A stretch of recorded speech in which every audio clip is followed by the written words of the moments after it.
নাম কি? মোহাম্মদ ইয়াসিন আরাফাত।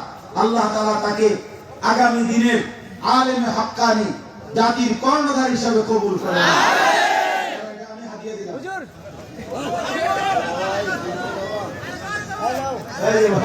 আরেকটা এটা আমার হুজুরকে ভাই প্রস্তুতি, এটা আমার হুজুরকে দিয়ে হুজুরকে দিয়ে না